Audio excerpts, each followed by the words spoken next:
NT Ramarao గారితో మీకు ఇప్పుడు ఆ సినిమా ద్వారా జరిగింది, మళ్ళీ రామారావుతో మీకు సర్దుకుందండి తర్వాత రోజుల్లో? అంతేనా, అలాగ మళ్ళీ ఇంకెక్కడ కలయిక కానీ? అప్పుడు రామారావు గారు బ్రహ్మర్షి విశ్వామిత్ర అనుకుంటా సినిమా చేశాడు, ఆయన ఓన్గా తీశారు రామారావే. అవును, అదే ముఖ్యమంత్రి ఎందుకు చేయకూడదని ఆయన బాడీ వీడు ఎందుకని ఓన్గా తీశారు. ఆ సినిమాకి డబ్బింగ్ చెప్పడానికి మద్రాసు వచ్చాడు. చెప్పి వెళ్ళిపోతూ ఎయిర్పోర్ట్లో యాక్చువల్గా ఆయన వచ్చారంటే 100 మహాతను వస్తారు కదా. అవును కదా. 25 మంది పక్కన మంచి ఆజానుబాహు పచ్చని డ్రెస్సు సన్యాసిని వచ్చేకు పోగు కిర్రి కిర్రి కిర్రమంటూ చెప్పులు వేసుకుంటూ వస్తున్నారు. ఆ క్రితం రోజు ఏంటంటే మద్రాసులో ఈ ప్రొడ్యూసర్స్ కౌన్సిల్ లాంటిది ఏదో పెద్ద మీటింగ్ జరిగింది. దానికి హైదరాబాద్ నుంచి వీళ్ళందరూ పెద్ద పెద్ద వాళ్ళందరూ కూడా వెళ్ళారు, ప్రొడ్యూసర్లు అందరూ. ఓకే. సరే అందరూ ఇటు ఓళ్ళు ఉన్నారు, ఆయన అట్లా వస్తున్నారు, రామారావు వస్తున్నారు, ప్రతి ఒడు అటే చూస్తున్నారు. అట్లా నేను నాకు ఎందుకు వచ్చిందో ఐడియా, కావాలన్నా సూట్ కేసు అక్కడ పెట్టి మన విజయ్ చంద్ర లేడు, అవును అతనున్నాడు నా ముందు, మరి అతనికి వస్తుందో లేదో, సూట్ కేసు అక్కడ పెట్టి ఒక్క నిమిషం సూట్ కేసు చూస్తుండ అన్న. ఏంటంటే బాత్రూమ్ అన్నాడు, ఇప్పుడే వస్తానని వెళ్ళిపోతాను. వెళ్ళి రామారావుకి నమస్కారం సార్ అన్నాను. అంటే అందరూ అట్టు చూస్తున్నారు, అయిపోయాడు ఎండి కొడుకు చంపేస్తాడు ఆయన. ఆయన కావాలన్నా ముందు అని గుర్తుపట్టాం బ్రదర్, విన్నాను మీరు చాలా మంచి ఆర్టిస్ట్ అని విన్నాను. చూసారా, కీప్ గుడ్ హెల్త్, చూసారా హెల్త్ బాగుండటం వల్ల ఇది భగవంతుడు ఇచ్చేది, మే గాడ్ బ్లెస్ యూ అని బలం తట్టాడు. ట్రక్ని కాళ్ళదండం పెట్టేశాను, వేసి వచ్చేసాను. వీళ్ళందరూ వేసినప్పుడు నన్ను అడిగిన వాళ్ళందరిలో చాలామందిని వేస్తున్నప్పుడు షూటింగ్ చూసి అబ్బా ఏం చేస్తున్నాడు రా అన్న వాళ్ళే. ఏం బుద్ధి ఉందో లేదు నీకు, సాచోడు పీస్తే ఏమయ్యేవాడి, ఆయన మహానుభావుడు ఊరుకున్నాడు, ఆయన పర్సనల్ పీకే అంటున్నాడు, చెంప బయలుపోయి మొహం చచ్చేవాడి అన్నట్టు మొదలెట్టారు. సరే విని విని 5 నిమిషాలు ఆగి, మీలాంటి దిక్కుమాలిన ముండాడుగులతో రోజు తినే దిట్లు ఓ దెబ్బ కొట్టాడు అనుకోండి అకౌంట్ క్లోజ్ అయిపోతారా, అంతే కదా. అంతే, అకౌంట్ సెటిల్ అయిపోతే ఎవడు మాట్లాడ్డా అని అంటే అందరూ ఓర్ని గుండె దేరింతారు అని అందరు నన్ను తిట్టారు. తిట్టంటే నా మెచ్చుకోవడం అదేలేండి, ముండావాడు కానీ అదే అదొక ఇన్సిడెంట్. తర్వాత మీరు ఇప్పుడు ఈ మండలాధీశుడు అవన్నీ అయిన తర్వాత మీకు ఒక మెయిన్ స్లాట్ అంటే అంతవరకు మీరు బాగా బిజీగా ఉన్న ప్రతిఘటన తర్వాత మీకు వచ్చిన పేరు? ఆ టైంలో మన మోహన్ బాబు గారు ఒక సినిమా తీశారు రామారావుని పెట్టి, మేజర్ చంద్రకాంత్.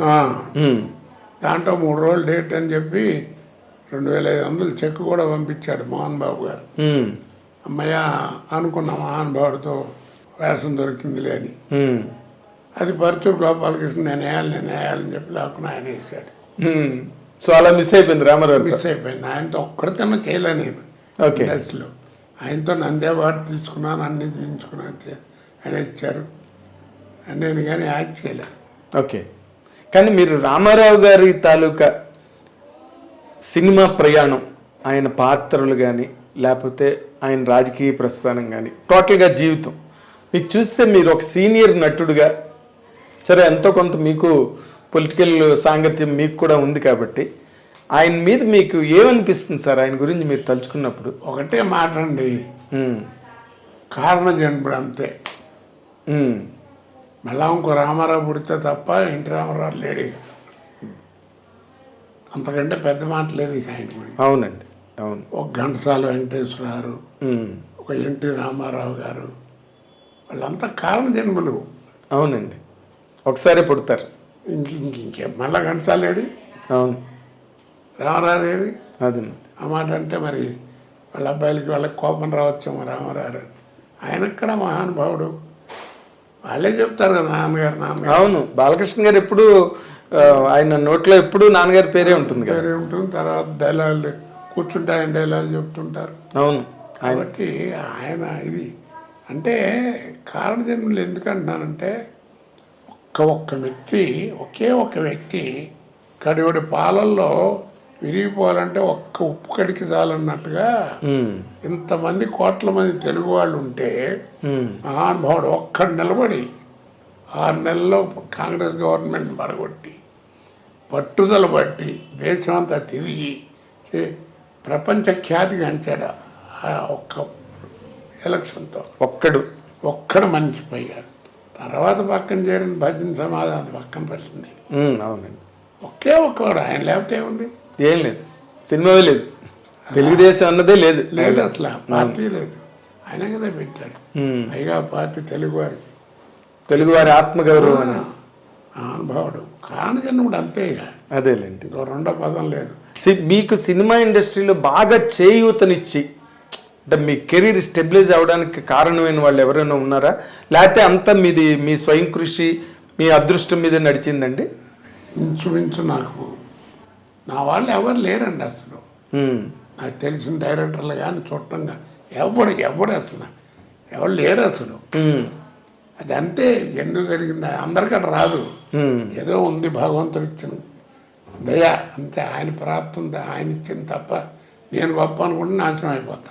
అదేలేండి. అలా అయితే ఇప్పుడు మరి మీరు అలాగ మీ అదృష్టవశాత్తు లేకపోతే మీ ప్రతిభ మీ కెరీర్ మీరు అలాగ నడిచింది, ఎవరు సపోర్ట్ లేకపోయినా.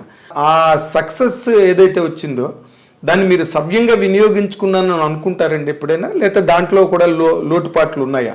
అంటే ఏదన్నా 2 డేకులు ఎక్కువ తింటాం ఇలాంటివి తప్ప రెండో గొడవ లేదండి అసలు నాకు.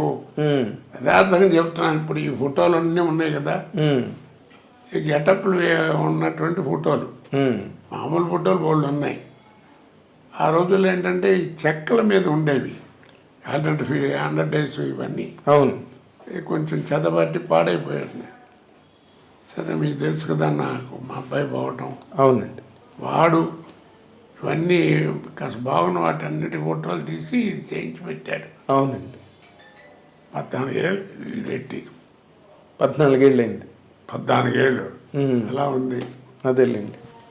అంటే లోటుపాట్లు మీరు ఏం ఫీల్ అవ్వట్లేదు? వెనకాతలకు ఒకసారి వెనక్కి తిరిగి చూసుకుంటే అరే నేను ఆ పొరపాటు చేశాను. పొరపాటు అంటే నాకు పనే ఉందండి. ఇప్పుడు నాకు అంటే గొప్ప చెప్పడం కాదు. ఇప్పుడు నా పక్కన కనీసం ఒక 50 మంది అన్న లేడీస్ వేసుంటారు. వాళ్ళ ఫోన్ నెంబర్లు కానీ వాళ్ళతో మాట్లాడటం అంటే షూటింగ్లో తప్ప అట్లాంటి గొడవలు నాకు అసలు ఆ గొడవలే లేవు. నేను నాటకాల దగ్గర నుంచి కూడా ప్రొఫెషన్లో ఉన్న వాళ్ళతో జాగ్రత్తగా ఉండాలి. ఓకే. అది నాకు మా అన్నయ్య నేర్పినటువంటి విద్య. నా ఫస్ట్ గురువు మా అన్నయ్యే. రే తోటి కళాకారులు ఎవరైనా సరే నిత్య చేసేవాళ్ళు, ముఖ్యంగా ఆడవాళ్ళు ఉంటే చాలా జాగ్రత్తగా ఉండాలి, లేకపోతే కెరియర్ పాడైపోద్ది అనేవారు. ఇక మాట్లాడటానికి ఏమో జోకులు మీకు తెలియదు. అదే నేను ఎక్కడ కూర్చున్నా 10 మంది చేస్తారు. మీరు నిజంగా అలాగే ఉన్నారండి శ్రీరామచంద్రుడిలాగా? శ్రీరామచంద్ర సినిమాకి సంబంధించినంత వరకు అలాగే ఉన్నానండి. అవునా? మీరు నమ్మండి నమ్మకపోండి. కాన్ఫిడెన్స్ ప్రామిస్ చేస్తా. అంతేనా? ఎవరినైనా అడగండి. కాదు నేను అంటుంది ఎవరినైనా అడగ. ఒక పాపులర్ స్టార్గా. అవును. అంటే మామూలు ఊరికి ఎలా డబ్బకి ఏదో జూనియర్ ఆర్టిస్ట్లు ఆడలు కాదు, ఏదో 1-2 సినిమాలు చేయటం అది కాదు. నా పక్కన యాక్ట్ చేసినటువంటి ఇప్పుడు పెద్ద ఆర్టిస్టులు ఉన్నారు కదా, లేడీ ఆర్టిస్టులు. అవును. అది కాన్ఫిడెన్స్ చెప్పగలను. అంతేనా?